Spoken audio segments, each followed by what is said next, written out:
Hi friends, இந்த road கடையெல்லாம் செய்வாங்க பாருங்கள் இறால் கிரேவி. அதுதாங்க இன்றைக்கி ரொம்ப ரொம்ப சூப்பராக இருக்கும், காரம் சரமாக இருக்கும். சில பேர் செய்யும்போது கலர்ஃபுல்லாகவும் இல்லை, ஒரு மாதிரி ஸ்வீட்டாக இருக்க மாதிரி இருக்கும். அந்த மாதிரிலாம் இருக்காது. இந்த மாதிரி நீங்கள் செஞ்சு பாருங்கள். எங்கள் ஹஸ்பண்ட் இன்றைக்கி 1 கிலோ இறால் வாங்கிட்டு வந்தாங்க. அதை க்ளீன் பண்ணோன்னே அரை கிலோக்கும் கம்மியாக தாங்க இருந்துச்சு. ஒரு பேன் வச்சுக்கோங்க, அதில் வந்து கொஞ்சோண்டு கடுகு போட்டுருங்க. கடுகு நல்லா பொரியட்டும். ரேட்டு மட்டும் ஜாஸ்தியாக இருக்குது, ஆனால் இறால் வந்து ரொம்ப கம்மியாக இருக்குது. சரி, வெங்காயம் வந்து ஒரு 4 வெங்காயம் கட் பண்ணி வச்சுருக்கேன். அந்த வெங்காயத்தையும் போட்டுக்கோங்க. இறாலுக்கு வந்து கொஞ்சம் ஜாஸ்தி வெங்காயம், கொஞ்சம் ஜாஸ்தி தக்காளி போடணும். இந்த வெங்காயம் வதக்கத்தில் தான் சில பேர் மிஸ்டேக் பண்ணிவிடுவோம், அந்த கலர்ஃபுல்லாக இல்லை அப்படின்னு நினைப்போம். அதனால் நம்ம என்ன பண்ணணும், இந்த வெங்காயத்தை வந்து நல்லா போட்டு வதக்கிடுங்க. ஒரு 3 பச்சை மிளகாய் என்ன பண்ணுங்கள், அப்படியே கீரை தவிர அப்படியே முழுசாக போட்டுருங்க. அதையும் போட்டு நல்லா வதக்கிடுங்க. ரொம்ப ரொம்ப டேஸ்ட்டாக இருக்கும் இந்த மாதிரி செஞ்சிங்கன்னா. வெங்காயம் இந்த அளவுக்கு ப்ரௌன் கலரில் வர வரைக்கும் நம்ம வதக்கணும். சரியாக வதக்காமல் விட்டால் தான் அந்த ஸ்வீட்னஸ் வரும், அப்புறம் கலர்ஃபுல்லாகவும் இருக்காது. இஞ்சி பூண்டு பேஸ்ட் ஒரு 1.5 ஸ்பூன் இருக்கும், அந்த அளவுக்கு நான் போட்டு நல்லா வதக்கியிருக்கேன்.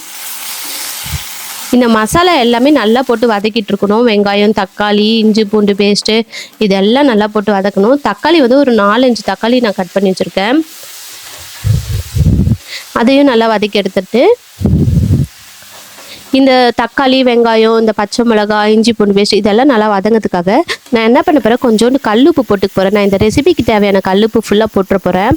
அப்போ தான் டக்கு நம்மளுக்கு வேலையாயிடும். இல்லை அது அக்ஷா குட்டி இருக்கார் பாருங்கள், அவர் சும்மானே இல்லை, பக்கத்தில் தான் நிற்கிறாரு, கேமராவை ஆட்டி விட்டுட்டே இருக்காரு. சரி, வழி இல்லை, நம்ம சமைச்சு தான் ஆகணும். குழந்தைங்க இருக்க வீட்டில் எல்லோரும் அப்படி தான் செய்வோம். இப்போ நான் கொஞ்சோண்டு கல்லுப்பு போட்டுடுறேன். இந்த ரெசிபிக்கு தேவையான கல்லுப்பு ஃபுல்லாக போட்டுட்டு அதையும் போட்டு வதக்கி எடுத்துட்டேன். கொஞ்சோண்டு மஞ்சத்தூள் போட்டுட்டிங்கன்னா டக்குன்னு வேலையாயிடும். எல்லாத்தையும் வதக்கிட்டு வீட்டு மிளகாத்தூள் இருக்குது பாருங்கள், குழம்பு மிளகாத்தூள், அது நான் 1.5 ஸ்பூன் போட்டிருக்கேன்.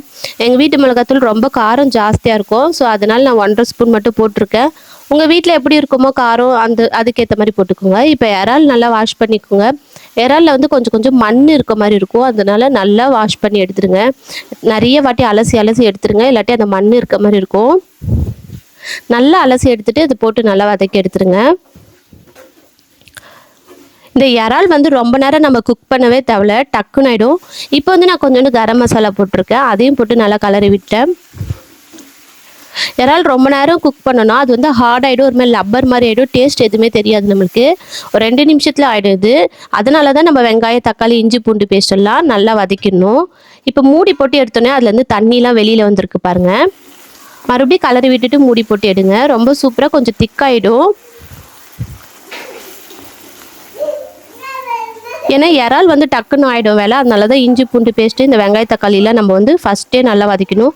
இப்போ வந்து நம்ம மிளகுத்தூள் இருக்குது பாருங்கள், அது நம்ம வீட்டிலே அரைச்ச மிளகுத்தூளை போடுங்க. கடையில் வாங்கி போட்டிங்கன்னா டேஸ்ட்டாகவே இருக்காது.